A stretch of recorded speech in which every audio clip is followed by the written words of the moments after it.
আসসালামু আলাইকুম। এসএসসি ফিজিক্সে শতভাগ নম্বর পেতে তোমাদের ফিজিক্স বইয়ের যে কয়টি অধ্যায় সম্পর্কে 100% পরিষ্কার ধারণা রাখা জরুরি, তার মধ্যে গতি অধ্যায়টা সর্বাধিক গুরুত্বপূর্ণ। এখান থেকে বোর্ড পরীক্ষায় কমপক্ষে একটি, এমনকি দুইটি সৃজনশীল প্রশ্ন আসারও সম্ভাবনা থাকে। শুধু তাই নয়, এই অধ্যায়টা ক্লিয়ার না হলে পরবর্তী অধ্যায়গুলো আমাদের জন্য কঠিন হয়ে পড়ে। গতি অধ্যায়ে দক্ষতা অর্জন করতে হলে যে টপিকগুলো সম্পর্কে আমাদের পরিষ্কার ধারণা রাখতে হবে সেগুলো হচ্ছে গতি, বেগ, ত্বরণ, এরপর গতির সমীকরণ সমূহ, তারপর আসবে পড়ন্ত বস্তুর সূত্র এবং সবশেষে আসবে গাণিতিক সমস্যা সমূহ। এই অধ্যায় যেহেতু অনেক বড় একটা অধ্যায়, এই অধ্যায়ে গাণিতিক সমস্যা বিভিন্ন টাইপের হয়ে থাকে, সেগুলো সম্পর্কে আমরা বিস্তারিত একটা ভিন্ন ক্লাস করব অথবা একাধিক ক্লাসও প্রয়োজন হতে পারে। তো আজকের ক্লাসে আমরা যেটা করব সেটা হচ্ছে এই প্রথম 1, 2 এবং 3 অর্থাৎ গতি, বেগ এবং ত্বরণ সম্পর্কে বিস্তারিত আলোচনা। আজকে আমরা যেহেতু গতি অধ্যায়ে ক্লাস করছি, তাহলে গতি জিনিসটা কি সেই ব্যাপারটা জানা আমাদের জন্য জরুরি। তো আমরা সবার প্রথমে গতি কি সেটা জানার চেষ্টা করব। যদি আমরা সংজ্ঞার মাধ্যমে বলতে চাই তাহলে গতির ক্ষেত্রে আমাদের বলতে হয় প্রসঙ্গ কাঠামো সাপেক্ষে কোনো বস্তু সময়ের সাথে সাথে অবস্থানের যে পরিবর্তন ঘটায় তাকে বলা হয় গতি। তো আমরা যদি লিখি এখানে তাহলে লিখতে হবে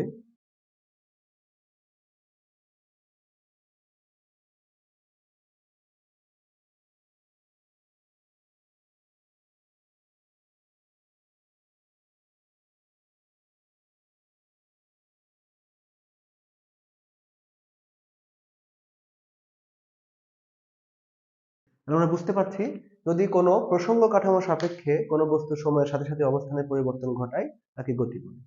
একইভাবে যদি আমরা এখন স্থিতি সম্পর্কে জানতে চাই তাহলে আমরা বলতে পারবো প্রসঙ্গ কাঠামো সাপেক্ষে কোনো বস্তু সময়ের সাথে সাথে অবস্থান যদি পরিবর্তন না করে তাহলে তাকে স্থিতি বলে। যদি আমরা ফর্মালি লিখি তাহলে আমাদের বলতে হয় স্থিতি অর্থাৎ যেটা গতির বিপরীত রাশি।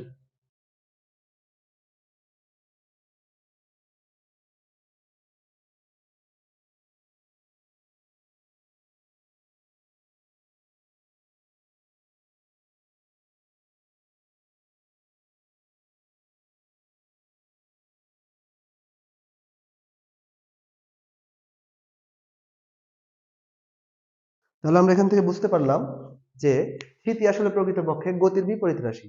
কারণ সংজ্ঞা থেকে এই জিনিসটা স্পষ্ট, যদি কোনো প্রসঙ্গ কাঠামো সাপেক্ষে কোনো বস্তু সময়ের সাথে সাথে অবস্থানের পরিবর্তন ঘটায় তাহলে সেটা গতি, আর যদি অবস্থানের পরিবর্তন না ঘটে তাহলে সেটা হচ্ছে স্থিতি। এখন একটা প্রশ্ন খুব স্বাভাবিকভাবে আসবে, সেটা হচ্ছে প্রসঙ্গ কাঠামো জিনিসটা কি। আমরা দুইটা সংজ্ঞার মধ্যে এই জিনিসটা পেলাম। এখন যদি আমরা জানার চেষ্টা করি প্রসঙ্গ কাঠামো কি, তাহলে সেই ক্ষেত্রে আমাদের বলতে হয় যে দৃঢ় বস্তুর সাপেক্ষে আমরা কোনো বস্তুর স্থিতি বা গতি পরিমাপ করি তাকে বলা হয় প্রসঙ্গ কাঠামো। যদি আমরা লিখি বিষয়টা তাহলে আরেকটু পরিষ্কার হবে। প্রসঙ্গ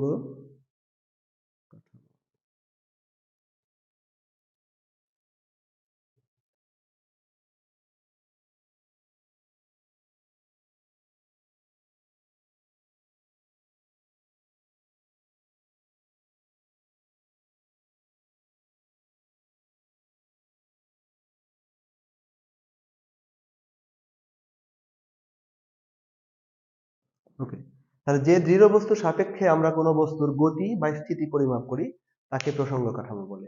আমরা কিছু এক্সাম্পল দিলে এই জিনিসটা খুব সহজে পরিষ্কারভাবে বুঝতে পারবো। যদি আমরা একটা ট্রেনে চড়ার অভিজ্ঞতা নিয়ে আলোচনা করি তাহলে এই জিনিসটা খুব ভালোভাবে বোঝা যায়। আমরা যখন ট্রেনে ভ্রমণ করি, তোমরা নিশ্চয়ই সবাই ট্রেনে ভ্রমণ করেছো, যদি না করে থাকো অন্তত দেখেছো। ট্রেনে ভ্রমণ করলে আমরা যখন একটা কামরার মধ্যে বদ্ধ অবস্থায় থাকি, বিশেষ করে শীতকালে যখন সব জানালা দরজা বন্ধ করা থাকে, তখন আমরা কিন্তু সবাই জানি যে ট্রেনের মধ্যে কিন্তু ঝাঁকুনি খুব কম হয়। তো জানালা দরজা বন্ধ করা থাকলে নরমালি আমরা বাইরে যদি খেয়াল না করি তখন ট্রেন 100 থেকে 120 কিলোমিটার পার আওয়ার বেগেও যখন চলে, আমরা রুমের মধ্যে যখন বসে থাকি তখন খুব সহজে বুঝতে পারি না যে ট্রেনটা আসলে গতিশীল আছে। কিন্তু যদি আমরা জানালা খুলে বা দরজায় গিয়ে বাইরের দিকে তাকাই তাহলে খুব সহজেই বুঝতে পারি যে আমরা আসলে কত দ্রুত সামনের দিকে আগাচ্ছি। তাহলে আমরা যখন রুমের মধ্যে বন্দি ছিলাম তখন কেন বুঝতে পারছিলাম না যে আমরা গতিশীল? যে কারণ হচ্ছে আমরা যখন রুমের মধ্যে সবাই বন্দি অবস্থায় আছি তখন পুরো ট্রেনের সাথে আমি, তুমি, আমার অন্যান্য বন্ধু বান্ধব সহ সবাই কিন্তু একই বেগে, ট্রেনের বেগে সামনের দিকে আগাচ্ছি। অর্থাৎ আমার সাপেক্ষে তোমার বেগ শূন্য, তোমার সাপেক্ষে আমার বেগ হচ্ছে শূন্য। এই কারণে আমরা ঠিক বুঝতে পারছি না যে আমরা সবাই গতিশীল অবস্থায় আছি। যখনই আমরা জানালা খুলে অথবা দরজার সামনে গিয়ে বাইরের দিকে তাকালাম তখনই বুঝতে পারলাম যে পৃথিবীতে যেই ভূমিতে যে গাছপালা আছে, বাড়িঘর আছে, সেগুলো কিন্তু স্থির। আমরা নর্মালি এগুলোকে স্থির চিন্তা করি। তাহলে তার সাপেক্ষে ট্রেনটা যেহেতু 100 কিলোমিটার/আওয়ার বেগে সামনের দিকে আগাচ্ছে, ঠিক তখন আমরা ওই পৃথিবীর গাছপালার সাপেক্ষে তখন আমরা বুঝতে পারছি যে আমরা কত বেগে সামনের দিকে যাচ্ছি। তাহলে যখন আমরা ট্রেনের মধ্যে ছিলাম তখন প্রসঙ্গ কাঠামো ছিল হচ্ছে ট্রেনের বিভিন্ন চেয়ার, আসবাবপত্র, আমি, তুমি, আত্মীয় স্বজন এরা।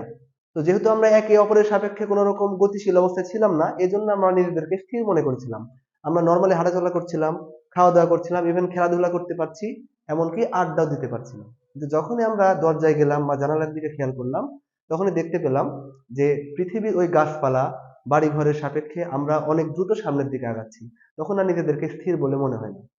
এমনকি মাঝে মাঝে আমাদের ভ্রম এমনও হতে পারে যে গাছপালাগুলো পিছনের দিকে ছুটে চলে যাচ্ছে। প্রকৃতপক্ষে গাছপালা পিছনের দিকে ছোটে না, আমরাই সামনের দিকে যাই। তাহলে প্রসঙ্গ কাঠামোটা হচ্ছে আমরা প্রকৃতপক্ষে যে বস্তু সাপেক্ষে আমাদের গতি বা স্থিতি পরিমাপ করবো সেটা হচ্ছে প্রসঙ্গ কাঠামো। প্রসঙ্গ কাঠামোর কথা আলোচনা করতে গেলে প্রাসঙ্গিকভাবেই একটি কথা আলোচনার মধ্যে চলে আসবে, সেটা হচ্ছে আপেক্ষিকতা। আপেক্ষিকতা বিষয়টা আসলে সার্বজনীন, শুধু বেগ, দ্রুতি বা এই ধরনের বিষয়ের সাথে সম্পর্কিত নয়, বরং দৈর্ঘ্য, সময়, এমনকি পৃথিবীতে যত রকম রাশি আছে সবগুলো বিষয় আসলে প্রকৃতপক্ষে আপেক্ষিক। এই বিষয়টা আমরা শর্টকাটে একটু আলোচনা করার চেষ্টা করব, কারণ আমাদের সিলেবাসে এই বিষয় সম্পর্কে খুব বেশি আলোচনা নাই।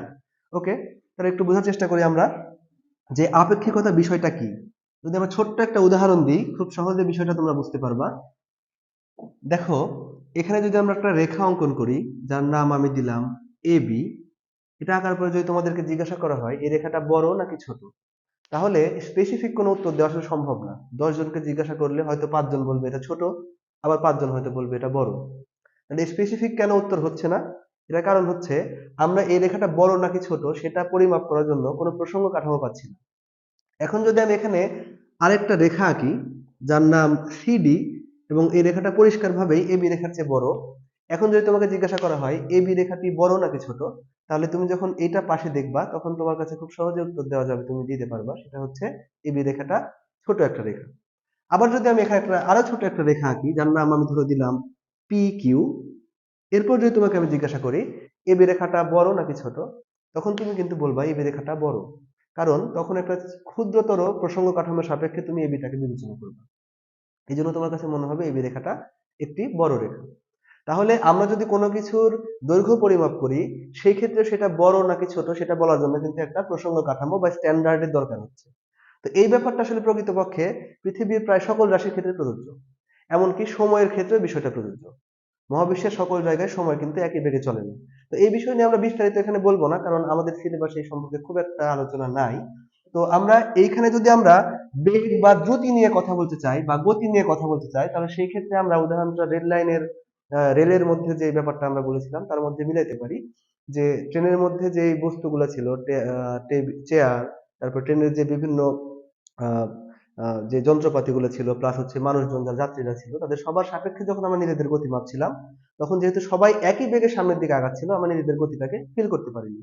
যখন আমরা বাইরের দিকে তাকাচ্ছিলাম জানালা দিয়ে বা দরজায় গিয়ে, তখন কিন্তু আমরা নিজেদের গতিটাকে ফিল করতে পেরেছিলাম। তাহলে আমরা যে কোনো কিছুকে মাপতে হলে অবশ্যই আমাদের প্রসঙ্গ কাঠামোর দরকার আছে, না হলে পারফেক্টলি কোনো কিছু আমাদের পক্ষে মাপা সম্ভব না। এবার তাহলে আমরা বিভিন্ন প্রকার গতি সম্পর্কে একটু জেনে নিই। স্বাভাবিকভাবে গতি 4 রকমের হয়ে থাকে। তো আমরা যদি একটু প্রকারগুলো লিখি, তাহলে প্রথমে আসবে হচ্ছে রৈখিক গতি,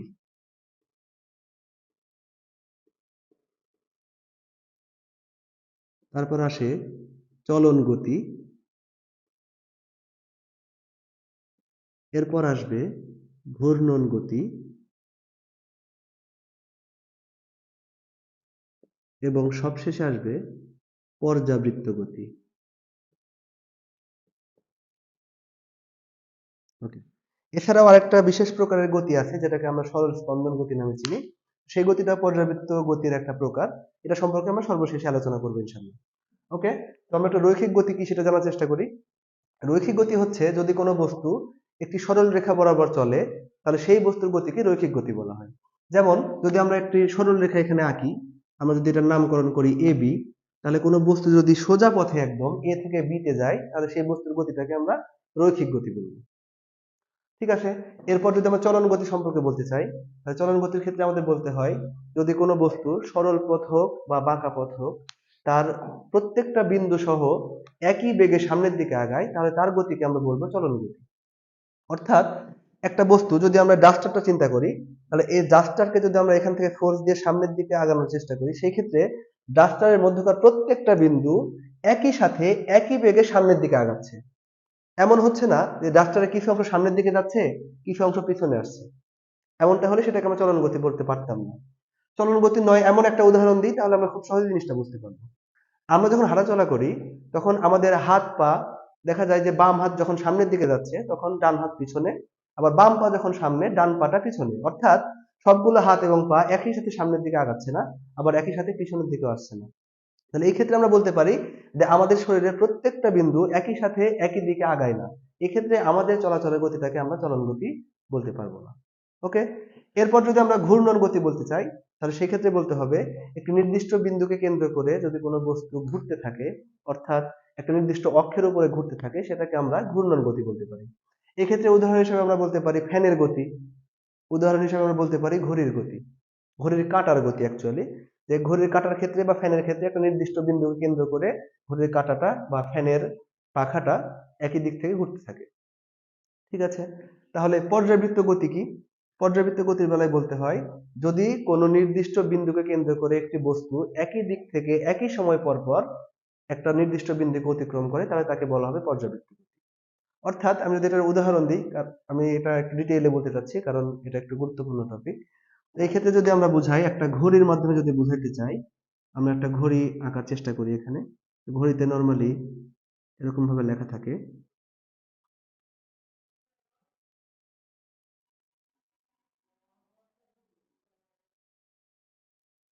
এই ক্ষেত্রে যদি আমরা একটা একটা কাটা মাত্র অঙ্কন করব বোঝানোর জন্য, এটা যদি আমাদের সেকেন্ডের কাটা হয়, তাহলে এই কাটাটা আমরা জানি প্রতি 60 সেকেন্ড পর পর একটা নির্দিষ্ট ঘরকে অতিক্রম করে চলে আসবে।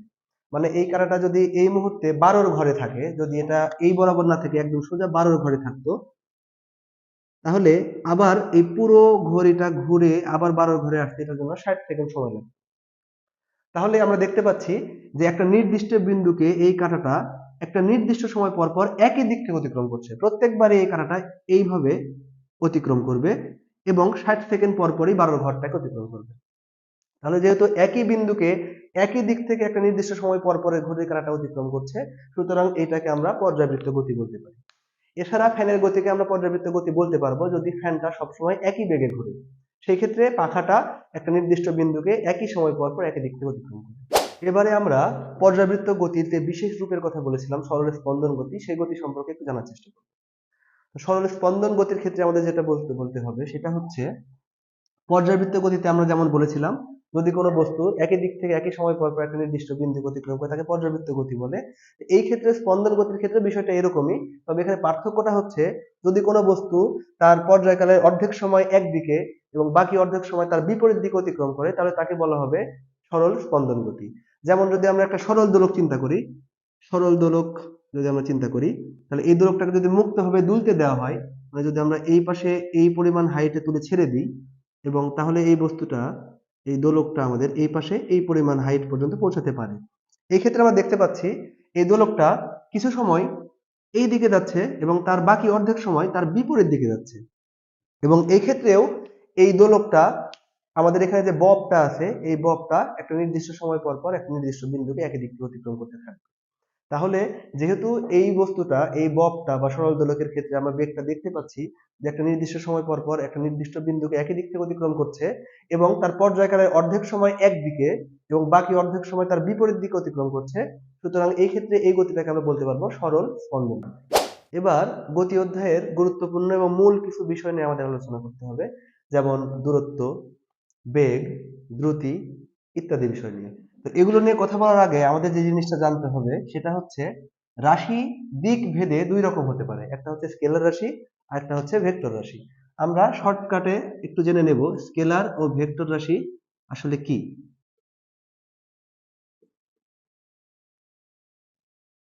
স্কেলার রাশির সংজ্ঞা যদি আমরা বলি তাহলে আমাদের বলতে হবে যে রাশি প্রকাশ করতে শুধু মানের প্রয়োজন হয় তাকে স্কেলার রাশি বলা হয়। আমি একটু লিখে দিচ্ছি এখানে।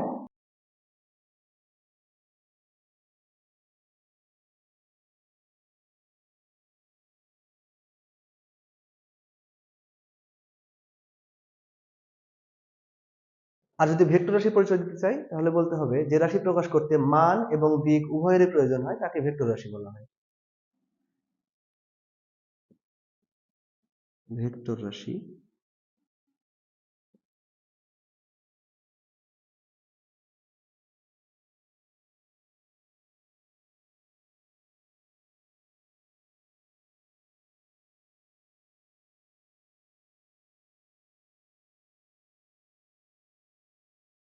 তাহলে আমরা দেখতে পেলাম যে স্কেলার রাশির ক্ষেত্রে শুধু মান থাকে এবং ভেক্টর রাশির ক্ষেত্রে মান এবং দিক উভয়ই থাকে।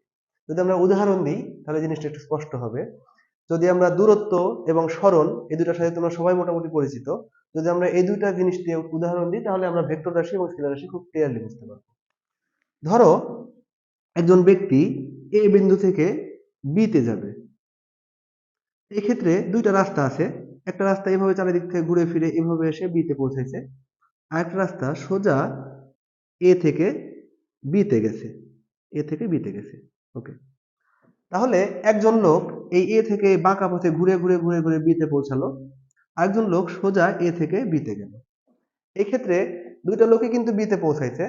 তাহলে এইখানে একটা রাশির ক্ষেত্রে দেখো খেয়াল করো যে আমরা যদি সোজা এ থেকে বি এর দিকে বলি তাহলে এই ক্ষেত্রে কিন্তু নির্দিষ্ট একটা দিক বোঝানো হচ্ছে, এবং যদি আমি বলি যে এই বাঁকা পথে একটা লোক বি এর দিকে গেছে, এই ক্ষেত্রে নির্দিষ্ট কোনো দিক না, একটা লোক এলো পাথারি ভাবে ঘুরে বি তে পৌঁছাইছে।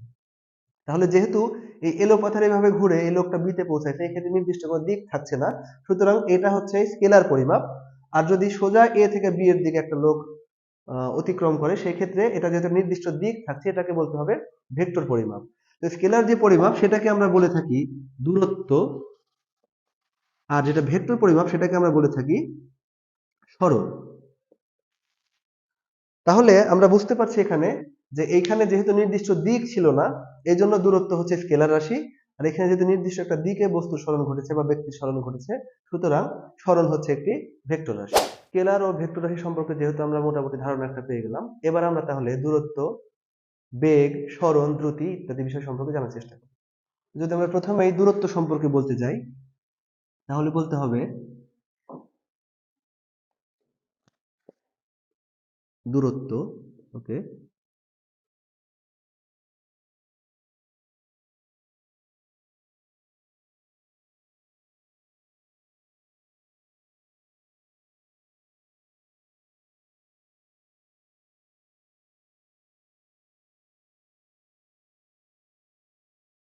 তাহলে কোনো বস্তু সাপেক্ষে অপর একটি বস্তুর অবস্থানের পরিবর্তনের পরিমাপকে আমরা দূরত্ব বলতে পারি।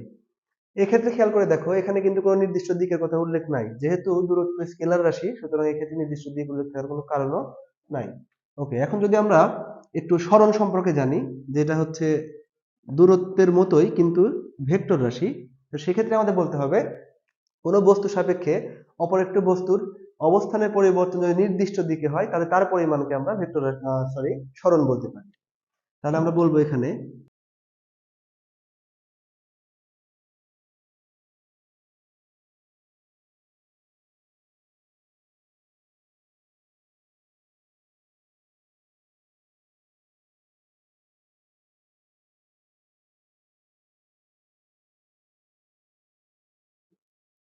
তাহলে এই দুইটা সংজ্ঞার মধ্যে গুণগত পার্থক্য বলতে শুধু একটাই ব্যাপার, সেটা হচ্ছে এই ক্ষেত্রে নির্দিষ্ট দিক উল্লেখ আছে আর দূরত্বের ক্ষেত্রে নির্দিষ্ট দিক উল্লেখ ছিল না। সরণের সংজ্ঞা দাঁড়ালো কোনো বস্তু অপর বস্তুর সাপেক্ষে নির্দিষ্ট দিকে অবস্থানের পরিবর্তনের পরিমাপকেই বলা হচ্ছে সরণ, অর্থাৎ এই ক্ষেত্রে নির্দিষ্ট দিক আছে। দূরত্ব ও সরণ সম্পর্কে জানার পর আমরা এখন দ্রুতি এবং বেগ সম্পর্কে জানতে পারি। তো দেখি দ্রুতি এবং বেগ আসলে কি। তো এই ক্ষেত্রে তোমরা নিশ্চয়ই বুঝতে পারছো যে দূরত্ব ও সরণের মতো দ্রুতি আর বেগ আসলে দুইটা একই জিনিস, কিন্তু একটা স্কেলার রাশি আর একটা হচ্ছে ভেক্টর রাশি। কিরকম যদি আমরা একটু দেখি, দ্রুতি, দ্রুতি হচ্ছে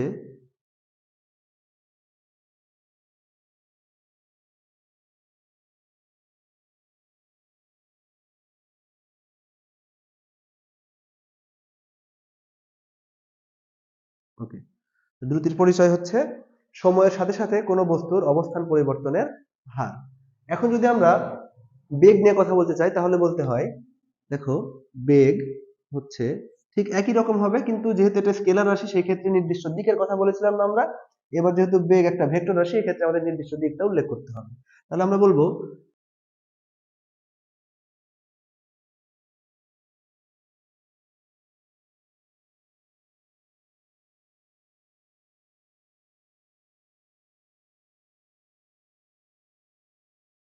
তাহলে বেগ এবং দ্রুতির মধ্যে পার্থক্য শুধু হচ্ছে দ্রুতির মধ্যে নির্দিষ্ট দিকের কথা উল্লেখ নাই, কিন্তু বেগের মধ্যে নির্দিষ্ট দিকের কথা উল্লেখ আছে।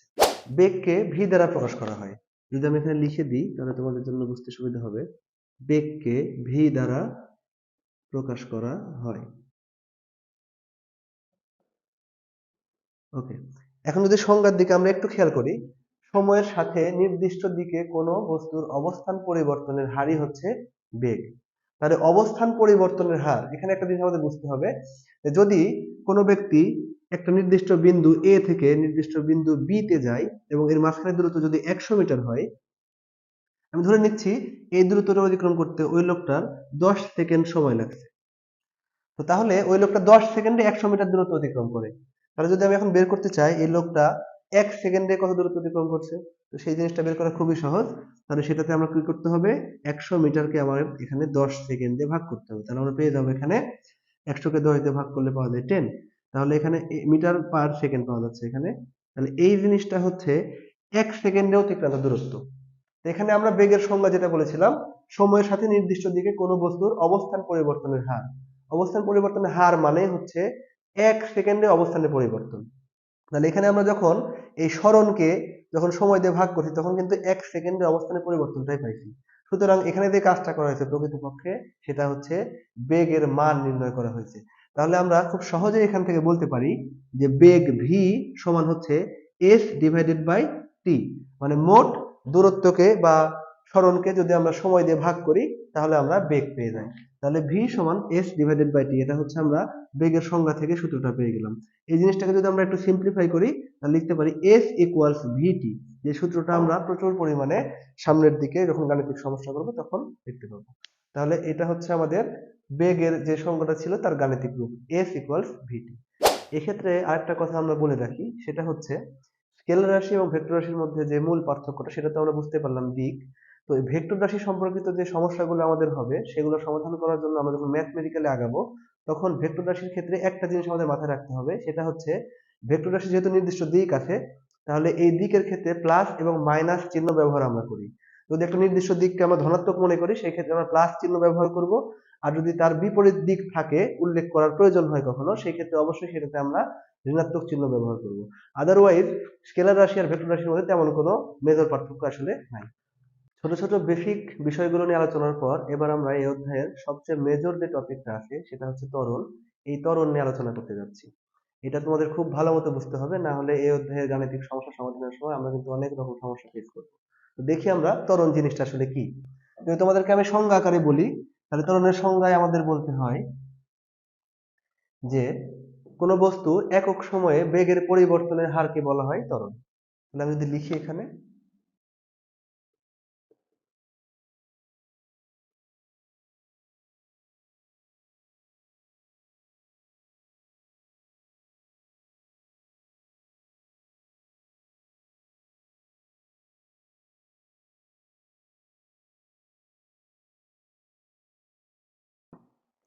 তাহলে আমরা এখানে দেখতে পাচ্ছি সংজ্ঞার মধ্যে কোনো বস্তুর একক সময়ে বেগের পরিবর্তনকে বলা হয় ত্বরণ।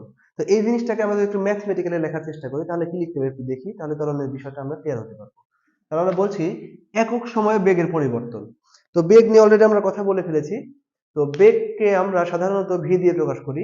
এছাড়াও যদি একাধিক বেগের কথা উল্লেখ থাকে সেই ক্ষেত্রে প্রাথমিক বেগ বা আদি বেগকে আমরা ইউ দিয়ে প্রকাশ করি এবং শেষ বেগকে আমরা ভি দিয়ে প্রকাশ করে থাকি। যেহেতু এখানে বলা হচ্ছে বেগের পরিবর্তন, তাহলে বেগের পরিবর্তন মানে আমরা বুঝতে পারছি যে শেষ বেগ থেকে আদি বেগ বিয়োগ করতে হবে অথবা আদি বেগ থেকে শেষ বেগটাকে বিয়োগ করতে হবে। তো সাধারণ অবস্থায় আমরা শেষ বেগ থেকে আদি বেগটাকে বিয়োগ করলেই বেগের পার্থক্যটা বের করতে পারি।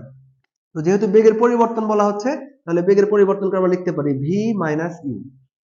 তারপর আবার বলা আছে একক সময়ে। একক সময় মানেই হচ্ছে হার। হার মানে হচ্ছে আমরা যদি 10 সেকেন্ডের একটা হিসাব জানি তাকে যদি 1 সেকেন্ড নিয়ে চলে আসি তাহলে সেটাকে আমরা হার বলতে পারি। যেমন আমার এখান থেকে 100 মিটার হাঁটতে 10 সেকেন্ড সময় লাগে যদি আমি বলি, তাহলে প্রতি সেকেন্ডে আমি কত মিটার হাঁটলাম? নিশ্চয়ই আমরা ওই 100 কে 10 দিয়ে ভাগ করলে পেয়ে যাব 10 মিটার।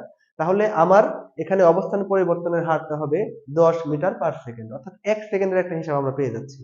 তাহলে আমরা যদি কোনো বস্তু যে কোনো হিসাবের ক্ষেত্রে একক সময়ের হিসাব করতে চাই, সেক্ষেত্রে সময় দিয়ে ভাগ করতে হয়।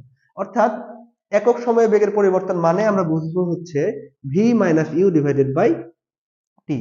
ভি মাইনাস ইউ ছিল হচ্ছে বেগের পরিবর্তন, আর টি দিয়ে ভাগ করার ফলে আমরা পেয়ে গেলাম একক সময়। তো একক সময় বেগের পরিবর্তনকে কি বলা হয়? ত্বরণ। তাহলে V minus U divided by T equals আমরা এ বলতে পারি, যেটাকে আমরা খুব গুরুত্বপূর্ণ একটা সূত্র হিসেবে সামনে যখন গাণিতিক সমস্যা করবো তখন এটাকে আমরা ব্যবহার করতে পারবো। তো এখান থেকে আরেকটা জিনিস আমি দেখাই দিই, তাহলে এটাকে আমরা যদি একটু সোজা করে লিখি তাহলে এভাবে লিখতে পারছি যে এ সমান V minus U divided by T. এটা অনেক সূত্র হিসেবে ব্যবহার হয়। তো এইটাকে আমরা আরেকটা স্ট্যান্ডার্ড সূত্রে নিয়ে যাব, যেটাও আমরা খুব বেশি ব্যবহার করি। তো ওই সূত্রটা আসলে আলাদা কোনো সূত্র না, বরং এখান থেকে আসছে। যদি আমরা একটু দেখি, তাহলে আমরা একটু কোনাকুনি যদি গুণ করে দিই তাহলে পাই এ টি ইকুয়ালস ভি মাইনাস ইউ। এখান থেকে আমরা লিখতে পারি ভি ইকুয়ালস ইউ প্লাস এটি। এই সূত্রটা আমরা অনেক বেশি গাণিতিক সমস্যার ক্ষেত্রে ব্যবহার করে থাকি, কিন্তু এই সূত্র কিন্তু প্রকৃতপক্ষে কোনো নতুন সূত্র না, বরং এই যে সূত্রটা আমরা একটু আগে ত্বরণের সংজ্ঞা থেকে পেলাম, এই সূত্র থেকে আমরা এই নতুন রূপটা বের করতে পারছিলাম। তো এটা হচ্ছে আমাদের ত্বরণের পরিচয়। এই জিনিসটা যদি আমরা ঠিক মতো বুঝতে না পারি, তাহলে সামনের দিকে আমরা যতই আগাবো আমাদের কিন্তু আমাদের জন্য কঠিন লাগবে অনেক বেশি, যে টপিকটাই পড়বো আমাদের জন্য অনেক বেশি কঠিন মনে হবে। সুতরাং ত্বরণের সংজ্ঞা এবং গাণিতিক যে রূপটা আছে এটা খুব ভালোভাবে বোঝা আমাদের সবার জন্য অনেক বেশি গুরুত্বপূর্ণ। এই ভিডিওতে আমরা গতি, বেগ ও ত্বরণ সম্পর্কে বিস্তারিত আলোচনা করেছি। অধ্যায়ের পরবর্তী টপিকগুলো পরের ভিডিওতে দেখানোর চেষ্টা করবো ইনশাআল্লাহ। আপনি আমাদের পেজ বা চ্যানেলে নতুন হলে ফলো অথবা সাবস্ক্রাইব করে সাথে থাকুন।